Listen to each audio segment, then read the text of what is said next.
কিছু বই আছে যেগুলো আমার মতে এত হাইপে আসার কথা না, বাট বাংলাদেশের মানুষ ওই বইগুলোকে আননেসেসারিলি হাইপের মধ্যে নিয়ে আসে, যেটা একটা প্রাইম এক্সাম্পল হইল Rich Dad Poor Dad by Robert Kiyosaki. এই বইটা পার্সোনাল ফাইন্যান্সের স্পেসে বাংলাদেশে ব্যাপকভাবে জনপ্রিয়, রকমারিতে সবসময় আপনি দেখবেন এটা একদম উপরের দিকে থাকে যে কোনো ধরনের র্যাঙ্কিংয়ে। বাট এই বইয়ের র্যাঙ্কিংয়ে এত উপরের দিকে থাকার বাংলাদেশে কোনো কারণ নেই, তার কারণ এই বইয়ের 95% থেকে 99% কথা একটা বাংলাদেশি মানুষের জন্য, একটা বাংলাদেশি নাগরিকের জন্য কোনো কাজেই আসবে না। তার কারণ এই বইয়ের মেইন যে প্রিন্সিপাল, কিভাবে ডেটকে ব্যবহার করে, ডেটকে লেভারেজ হিসেবে ব্যবহার করে কিভাবে ওয়েলথ বড় করতে হয়, সেটা বাংলাদেশের মার্কেটে করা সম্ভব না, এটা আমেরিকান মার্কেটে করা সম্ভব। সো এই বই কেন বাংলাদেশে এত ফেমাস, কেন সবাই এই বইয়ের জন্য পাগল আমি জানি না। মনে হয় এই বইটা একটা হয়ে গেছে, নাইকির জামা পরলে যেরকম একটা ভাব আসে যে নাইকির জামা পড়ছে, ওইরকম রিচ ড্যাড পুয়ার ড্যাড পড়লে বা at least Rich Dad Poor Dad নিয়ে কথা বললে উনি অনেক ফাইন্যান্স বুঝে বা উনি অনেক ইকোনমিক্স বুঝে, এরকম একটা ভাব আসে। আসলে এরকম না। আবার কিছু বই আছে যে বইগুলো খারাপ না, বাট ওই বইগুলোর কথা না মোটামুটি 3-4 লাইনের মধ্যে সামারাইজ করে ফেলা যায়, পুরো বইটা আসলে পড়া লাগে না। যেটার একটা প্রাইম উদাহরণ হইল Can't Hurt Me by David Goggins. David Goggins অসাধারণ একটা মানুষ, ওর পডকাস্ট শুনলে আপনার অনেক ভালো লাগবে এবং ওনাকে বলা হয় পৃথিবীর সবচেয়ে স্ট্রংগেস্ট ম্যান। ভ্যালিড, কোনো সমস্যা নেই। বাট ওর বইটা যদি আপনি পড়েন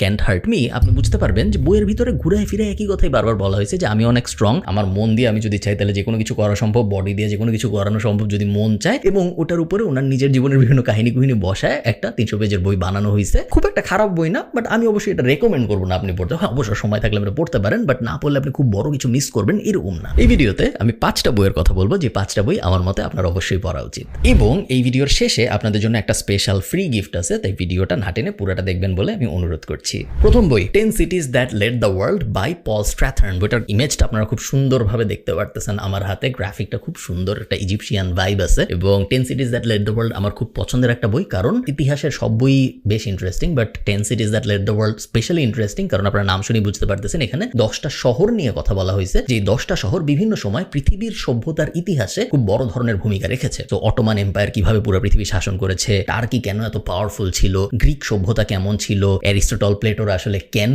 এত বড় ফিলোসফার হইছে, বা রোমান এম্পায়ার কত পাওয়ারফুল একটা এম্পায়ার ছিল, এই সব কিছুর ব্যাপারে যদি আপনি জানতে চান, খুবই ইন্টারেস্টিং একটা বই 10 Cities That Led the World। আমার ধারণা আপনাদের অনেক ভালো লাগবে। 4000 বছর আগে পৃথিবীর সবচেয়ে বড় যে সভ্যতা এবং সবচেয়ে ধনী যে শহর ছিল, সেই শহরের নাম ছিল ব্যাবিলন। এবং এই ব্যাবিলনের মানুষকে টাকা পয়সা বিষয়ক যে লেসনগুলো দেওয়া হইতো প্যারাবলের মাধ্যমে, বিভিন্ন গল্প টল্পর মাধ্যমে যে ফাইন্যান্সিয়াল লেসনগুলো দেওয়া হইতো, সেই সব গল্পগুলো একত্র করে যে বইটা বানানো হয়েছে, সেই বইটার নাম হলো the richest man in Babylon. লেখকের নাম হলো জর্জ এস ক্লাসন, বাট উনি আসলে লেখে নাই, উনি মেইনলি সব গল্পগুলো জড়ো করছে। সো ইন আ ওয়ে লিখছে, বাট উনি আসলে লেখে নাই, আমি বুঝাইতে পারছি। উনি সব কিছু জড়ো করে একত্র করে এই বইটা বানাইছে। 1926-এর দিকে বইটা বের হয়েছে এবং বিশাল জনপ্রিয় একটা বই, খুবই খুবই খুবই ইন্টারেস্টিং একটা বই, এবং আমি 100% রেকমেন্ড করবো আপনাদের এই বইটা পড়তে। এই বইটা অদ্ভুত, তার কারণ হইলো এটা ফিকশনও না আবার নন ফিকশনও না। এটার ভিতরে যে কথাগুলো বলা হয়েছে সেগুলো ফিকশন, যে ক্যারেক্টারগুলোর কথা বলা হয়েছে সেই ক্যারেক্টারগুলো আসলে ফিকশনাল ক্যারেক্টার। ওরকম মানুষজন আসলেই ছিল নাকি কেউ জানে না, পসিবলি ছিল না। বাট যে কথাগুলো বলা হয়েছে সেই কথাগুলো আবার নন ফিকশন, কারণ ওই কথাগুলো আজকের দিনেও মডার্ন ইকোনমিতেও আমাদের জন্য অ্যাপ্লিকেবল।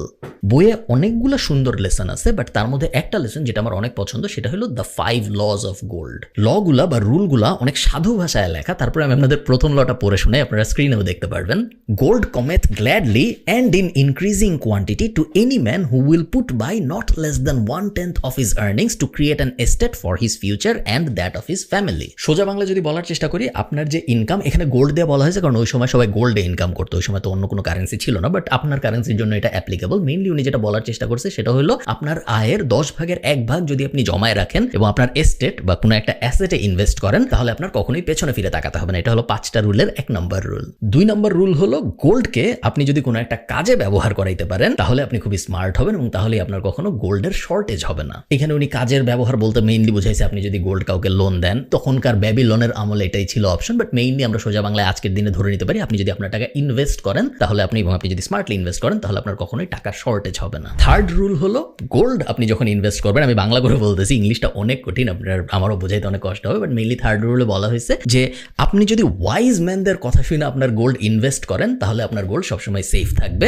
আপনি টাকায় কনভার্ট করে নিতে পারেন পুরো ব্যাপারটা। 4th রুল, আপনি যদি এমন কোনো বিজনেস বা ইনভেস্টমেন্ট যেটার ব্যাপারে আপনার খুব বেশি ধারণা নাই ওইটাই আপনার গোল্ড ইনভেস্ট করেন, তাহলে আপনার থেকে বড় বোকা আর কেউ না এবং আপনার পুরো গোল্ড চলে যাওয়ার খুব বড় সম্ভাবনা আছে। আপনি বুঝে নেন কি বোঝাইতে চাইছে। এবং 5th রুল হলো ট্রিকস্টার এবং স্ক্যামার্সদের কথাবার্তাকে অ্যাভয়েড যদি আপনি করতে পারেন। অনেকেই আপনাকে বিভিন্ন সময় এসে বলবে আপনার 10টা গোল্ড আমাকে দেন, আমি ওটাকে 200 গোল্ড বানাই দিব আপনাকে। ওই টেম্পটেশনগুলো আপনি যদি অ্যাভয়েড করতে পারেন তাহলে সবসময় আপনি আপনার গোল্ডকে বাড়াতে পারবেন এবং এবং আপনার গোল্ড কখনো কমবে না। যাই হোক, আপনারা যদি চান এই বই নিয়ে আমি পুরো ডিটেইল একটা আলাপ আলোচনা, পুরোপুরি পার্সোনাল ফাইন্যান্সের একটা অসাধারণ বই, আপনারা যদি চান এই বই নিয়ে আমি ডিটেইল আলাপ আলোচনা করি আমাকে কমেন্টে জানাবেন। থার্ড বই, এই বইটা আমি আপনাদের হার্ড কপি দেখাতে পারবো না কারণ এটা আমি আইপ্যাডে পড়েছি। এটা হলো Hero on a Mission by Donald Miller. Donald Miller আমার খুব পছন্দের একটা রাইটার এবং ডোনাল্ড মিলারের একটা বই স্টোরি ব্র্যান্ড, এটা নিয়ে আমি আমার ইউটিউব চ্যানেলে একটা ভিডিও করেছিলাম, আপনারা অনেকে হয়তো দেখেছেন। এবং ডোনাল্ড মিলারের অনেক বই আমার আছে। So building a story brand, যেটার কথা আমি বললাম, এটা নিয়ে আমার একটা ভিডিও আছে। A million miles in a 1000 years, Donald মিলারের আরেকটা অসাধারণ একটা বই। এবং আরেকটা বই আছে ডোনাল্ড মিলারের যেটা আমার খুব পছন্দ, সেটা হলো বিজনেস মেড সিম্পল। এবং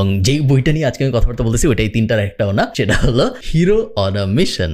একদম সহজ করে যদি আমি বলি, হিরো অন আ মিশনের মেইন প্রিন্সিপালটাই হলো আপনি আপনার জীবনের হিরো কিভাবে হবেন, যেন আপনার জীবন নিয়ে যদি অন্য কেউ একটা বই লেখে, সেই বইটা যে পড়বে তার ওই বইটা পড়ে মনে হয় যে হ্যাঁ আপনি একজন হিরো ছিলেন ওই গল্পের মধ্যে। এই বইটার থেকেই আমি মূলত বুঝতে পেরেছিলাম যে পৃথিবীতে যে কোনো গল্পে 4টা ক্যারেক্টার থাকে। 1 নম্বর ক্যারেক্টার হলো ভিকটিম, যে মনে করে তার কোনো ওয়ে আউট নাই, পুরা দুনিয়া তার এগেইনস্টে, সে সব কিছু জায়গায় অজুহাত খুঁজে, সে মনে করে এ ওর বিরুদ্ধে, ও ওর বিরুদ্ধে, এইটা যদি ঠিক হইতো তাহলে ভালো হইতো, সরকার যদি ভালো হইতো তাহলে ভালো হইতো, করাপশন যদি, অনেক অনেক এক্সকিউজ দেয় সে সবসময়, এবং সে সবসময় ভিকটিম কার্ড প্লে করার চেষ্টা করে। 2 নম্বর ভিলেন। প্রত্যেকটা স্টোরিতে একটা ভিলেন থাকে, আপনার জীবনে একটা ভিলেন আছে, একের অধিকও থাকতে পারে, যারা আপনাকে ছোট করার চেষ্টা করতেছে, যারা আপনাকে ক্ষতি করার চেষ্টা করতেছে, বা যাদের কারণে আপনি ছোট ফিল করতেছেন বা ইনসিকিউর ফিল করতেছেন।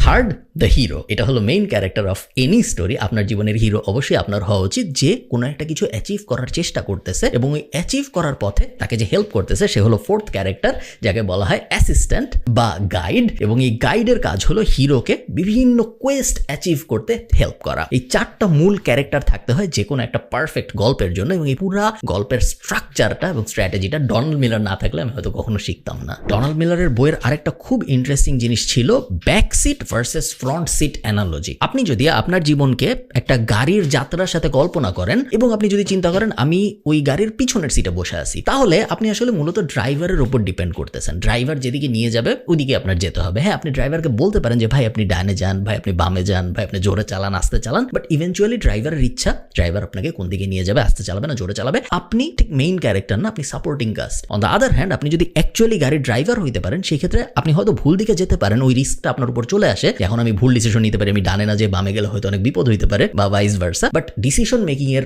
পুরো ক্রেডিটটা আপনার উপর চলে আসে এবং রিস্কটাও পুরোটা আপনার উপর চলে আসে। সো এই ড্রাইভিং এর অ্যানালজিটা, যে আমি আমার জীবনের যে গল্প, ওই গল্পে পিছনের সিটে বসবো নাকি সামনের সিটে বসবো, এটা খুব সুন্দর করে ব্যাখ্যা করছে ডোনাল্ড মিলার এই বইতে। এবং এটা আমি অবশ্যই ডোনাল্ড মিলারের সব বই আমি হাইলি রেকমেন্ড করি, এবং আমার বিজনেস রাইটারদের দুনিয়ায় ডোনাল্ড মিলারকে খুব বেশি পছন্দ। এর পরের বই, এটাও আমার হার্ড কপি নাই আনফরচুনেটলি এই মুহূর্তে। কিছু কিছু বই আছে যেগুলো আমি ঘুরতে ফিরতে অনেক পড়ি, ওই বইগুলো আমি সবসময় আইপ্যাডে পড়ি। সেটা হলো 0 to 1 by Peter Thiel. Peter থিলকে আপনারা অনেকেই চিনেন, পৃথিবীর সবচেয়ে ইনফ্লুয়েন্সিয়াল এন্টারপ্রেনারদের একজন, পেপাল মাফিয়ার সবচেয়ে বড় একজন, সিলিকন ভ্যালির সবচেয়ে বড় এন্টারপ্রেনার বা সবচেয়ে ইনফ্লুয়েন্সিয়াল এন্টারপ্রেনার বলা হয় পিটার থিলকে। এবং পিটার থিলের কাছে Elon Musk, Jeff Bezos, Bill Gates এরা কিছুই না, কারণ পিটার থিলের ইনফ্লুয়েন্স অনেক বেশি। এই বছরের মাঝামাঝি সময়ে জাস্ট পিটার থিল বলার কারণে যে এই ব্যাংকে তোমরা টাকা রাখো না, এরকম একটা কথা বলার কারণে একটা ব্যাংকই কোলাপস হয়ে গেছিল আমেরিকায়, কারণ সবাই ওই ব্যাংক থেকে টাকা উঠায় ফেলছিল। সিলিকন ভ্যালি ব্যাংক ছিল এটা। উনাকে নিউজিল্যান্ড ডেকে জোর করে সিটিজেনশিপ দিছিল, যখন পিটার থিল ওই সিটিজেনশিপ চায়ও নাই। যাক, 0 to 1 এর অনেকগুলো প্রিন্সিপাল আছে, but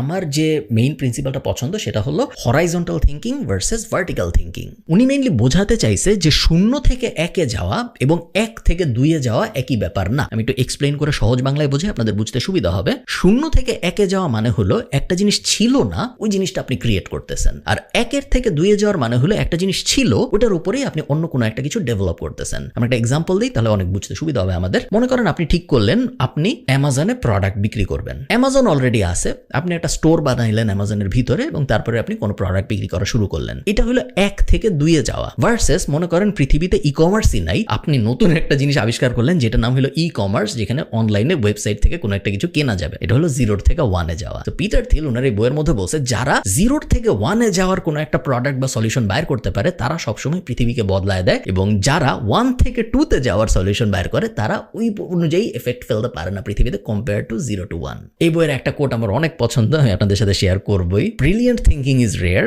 but courage is in even shorter supply than genius. একদম সহজ করে যদি বাংলায় বলার চেষ্টা করি, জিনিয়াস যত পাওয়া যায় তার থেকেও রেয়ার হইল কারেজিয়াস মানুষ খুঁজে বের করা বিজনেসের দুনিয়ায়। ওকে, নেক্সট বই Elon Musk by Walter Isaacson. Walter আইজাকসনকে আপনারা যারা চেনেন না, গত বছর আমি এরকম একটা ভিডিও করেছিলাম 5টা বই যে বইগুলো আপনার পড়া উচিত, এবং ওইখানে ওয়াল্টার আইজাকসনের অন্য আরেকটা বইয়ের কথা আমি বলেছিলাম, একটা বা দুইটা বইয়ের কথা আমি বলেছিলাম। ওয়াল্টার আইজাকসনের মেইন কোয়ালিটি হইলো উনি খুব ভালো বায়োগ্রাফি লেখে অন্য মানুষের, এবং উনি স্টিভ জবসের বায়োগ্রাফি লেখছে, উনি সম্ভবত বেঞ্জামিন ফ্র্যাঙ্কলিনের বায়োগ্রাফিও লেখছে, এবং উনি রিসেন্টলি মাত্র কয়েকদিন আগে ইলন মাস্কের এই বায়োগ্রাফিটা লেখছে। ইলন মাস্কের এর আগে আরেকটা বায়োগ্রাফি ছিল যেটা লিখেছিল অ্যাশলি ভ্যান্স, যদি আমি ভুল না করে থাকি, এবং ওই বায়োগ্রাফিটার নাম ছিল কোয়েস্ট ফর ফ্যান্টাস্টিক ফিউচার, এরকম কিছু একটা। আমি স্ক্রিনে দেখা দেওয়ার চেষ্টা করবো, আমার এই মুহূর্তে এক্সাক্ট নামটা মনে নেই। ওই বায়োগ্রাফিটা ভালো ছিল, বাট ওই বায়োগ্রাফিটার মেইন সমস্যাটা যেটা ছিল সেটা হলো ইলন মাস্ক ওর জীবনের বেশিরভাগ সাকসেসফুল কাজই করছে ওই বায়োগ্রাফিটা পাবলিশ হয়ে যাওয়ার পরে। সো ওর টুইটার কেনা বলেন, ওর স্পেসএক্স এর সফল লঞ্চ বলেন, ওর টেসলা জনপ্রিয় হওয়া বলেন, সাইবার ট্রাক বলেন, তারপরে ওই যে আকাশে যে জিনিস পাঠাইলো, ওই যে স্টারলিংক টাইপ জিনিসপত্র, এগুলো সব কিছু হয়েছে ওই বায়োগ্রাফি বের হয়ে যাওয়ার পরে। তো বায়োগ্রাফির ভিতরে আসলে তেমন কিছুই নাই কম্পেয়ার টু দিস ওয়ান।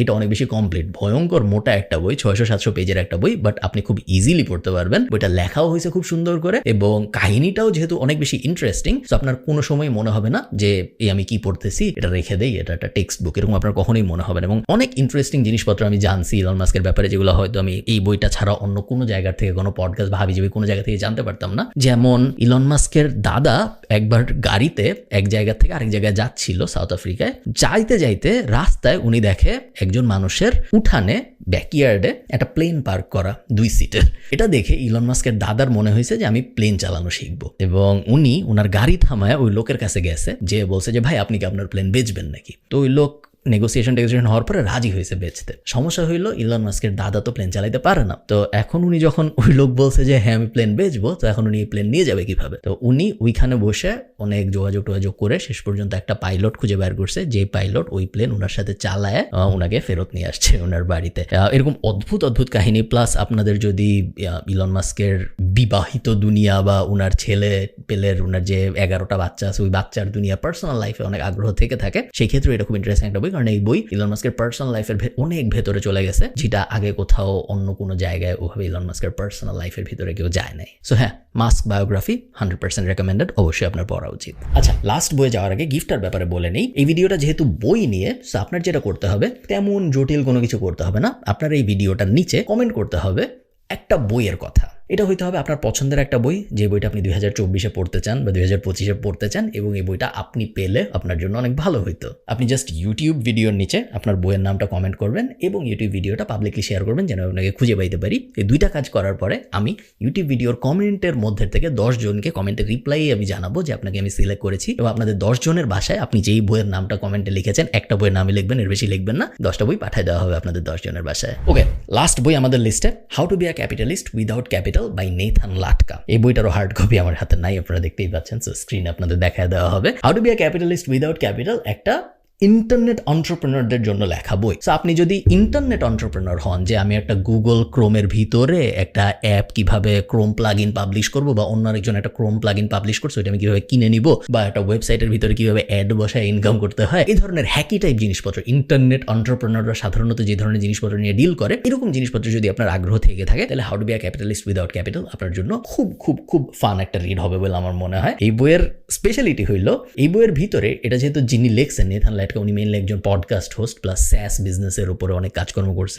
উনি যেহেতু আমাদের টাইপের মানুষ, উনি মেইনলি টুইটারে অনেক লেখে ফেমাস হয়েছে। তো আমাদের টাইপ বলতে আমরা যারা ফেসবুকে স্ট্যাটাস বেশি পড়ি, বই বেশি পড়ার থেকে এই টাইপ মানুষ, উনার বইটাও না অনেকটা, বই পড়লে আপনার মনে হবে আপনি লম্বা একটা ফেসবুক স্ট্যাটাস পড়তেছেন। বইয়ের ভিতরে জায়গায় জায়গায় উনার ব্যাংক স্টেটমেন্টের ছবি দেওয়া, বইয়ের ভিতরে জায়গায় জায়গায় উনার ওয়েবসাইটের স্ক্রিনশট দেওয়া। সাধারণ একটা বই যেরকম হয় ওই রকম না, বইটা একটা বড় ব্লগ পোস্টের মতো, যেই কারণে বইটা পড়ে আপনি অনেক আনন্দ পাবেন এবং অনেক জিনিসপত্র শিখতে পারবেন, যেগুলো আপনার ইন্টারনেট এন্টারপ্রেনারশিপে যদি আগ্রহ থাকে সেই ক্ষেত্রে ডেফিনেটলি কাজে লাগবে। আচ্ছা, আমি কিছু অনারারি মেনশন দিই যে বইগুলো আপনি পড়তে পারেন যদি আপনার হাতে সময় থাকে। তার মধ্যে একটা হলো Tools of Titan by Tim Ferriss. Tim ফেরিসের পডকাস্ট অনেক জনপ্রিয়, বাট আপনি যদি আমার মতো হন, এত বড় বড় পডকাস্ট এত রেগুলারলি শোনা সম্ভব হয় না। সো টুলস অফ টাইটান এই বইটাও উনিই লেখছে। ওনার পডকাস্টের বেস্ট গেস্টরা যে বেস্ট কথাবার্তাগুলো বলছিল সেগুলোর একটা কম্পাইলেশন হইল টুলস অফ টাইটান। এবং টুলস অফ টাইটান যদি আপনি পুরোটা পড়েন সেক্ষেত্রে আপনার ওনার বিশাল পডকাস্ট লাইব্রেরির সব পডকাস্ট শোনা লাগবে না, যে কারণে আমার এটা বেশ ইন্টারেস্টিং একটা বই মনে হয়েছে। নেক্সট শাউট আউট পাবে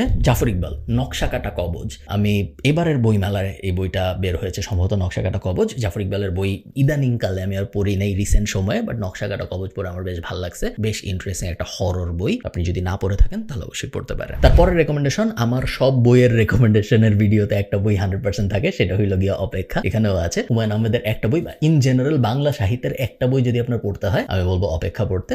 অপেক্ষা যদি আপনি পড়েন আপনার সময়টা কখনোই বৃথা যাবে না। এবং লাস্ট, যে কোনো মাসুদ রানা যদি আপনি ধরেন, অথবা 3 গোয়েন্দার প্রথম 100 ভলিউমের যে কোনো একটা যদি ধরেন, বা ইন জেনারেল সেবার যে কোনো বই যদি আপনি ধরেন, আপনার সময় বেশ ভালো যাবে। আমি স্পেসিফিক্যালি যেটা এখানে হাতে ধরে রেখেছি আপনাদের দেখানোর জন্য সেটা হলো মহাপ্লাবন। মহাপ্লাবন মেইনলি পৃথিবী ধ্বংস হয়ে যাবে সামনের বছর, বাংলাদেশ পানি নিচে তলায় যাবে, এখন মাসুদ রানা কি করবে বাংলাদেশকে বাঁচাতে এবং পৃথিবীকে বাঁচাতে, এটা নিয়ে লেখা। বেশ ইন্টারেস্টিং একটা বই, বাট ইন জেনারেল মাসুদ রানার সবই ইন্টারেস্টিং। আপনি যে কোনোটাই পড়েন আপনার সময় নষ্ট হওয়ার চান্স কম। এই ছিল আমাদের বই রেকমেন্ডেশনের ভিডিও। আমাকে জানাবেন আপনারা কি ইন্টারেস্টিং একটা বই পড়েছেন এই বছরে, আমাকে একটু কমেন্টে জানাবেন। প্লাস অবশ্যই আমি যেটা বললাম আপনাদের গিফটের জন্য আপনারা যে বইটা চান ওটা তো অবশ্যই কমেন্টে জানাবেন। বাট প্লাস আপনারা ইন্টারেস্টিং কি বই পড়েছেন এটা যদি কমেন্টে জানান, আমিও ওখান থেকে নেওয়ার চেষ্টা করবো, কারণ আমি তো জানি না দুনিয়ায় কি কি ইন্টারেস্টিং বই আছে। আপনাদের কাছ থেকে আমিও রেকমেন্ডেশন নিব, প্লাস এই কমেন্ট সেকশন থেকে হোপফুলি অন্য মানুষের রেকমেন্ডেশন নিবে, যে রেকমেন্ডেশনগুলো তাদেরকে হেল্প করবে তাদের নলেজ ব্রডেন করতে। ভালো থাকেন সবাই, সবার সাথে আমার দেখা হবে পরের কোনো একটা ভিডিওতে। টাটা।